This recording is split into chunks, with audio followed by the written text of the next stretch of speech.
জিলহজ মাসের প্রথম দশক সাধারণ কোনো দিন নয়। এই দিনগুলো ইবাদতের বিশেষ মৌসুম। এই দিনগুলোর আমল আল্লাহ সুবহানাহু ওয়া তাআলার নিকট জিহাদের থেকেও প্রিয়। জিলহজ মাসের প্রথম দশক শুরু হয়ে গেছে।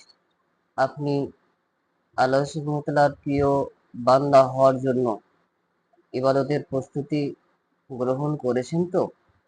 যদি প্রস্তুতি গ্রহণ করে না থাকেন, তাহলে আসুন এই দশককে জীবনের পরিবর্তনের সূচনা হিসেবে গ্রহণ করি। ৫ ওয়াক্ত সালাত ঠিক করি, নিজের গুনাহ থেকে আল্লাহ সুবহানাহু ওয়া তাআলার নিকট তওবা করি, ইস্তেগফার করি, নফল সিয়াম পালন করি, কোরআনের সঙ্গে সম্পর্ক বৃদ্ধি করি।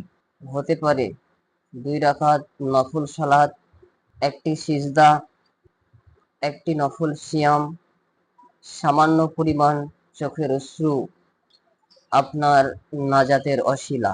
আল্লাহ সুবহানাহু ওয়া তাআলার নিকট দোয়া করি, আল্লাহ সুবহানাহু ওয়া তাআলা আমাদের সকলকে যেন ফরজ ইবাদতের পাশাপাশি এই জিলহজ মাসের প্রথম দশকে আমাদের সামর্থ্য অনুযায়ী নফল ইবাদত করার তৌফিক দান করুন। আল্লাহুম্মা আমিন।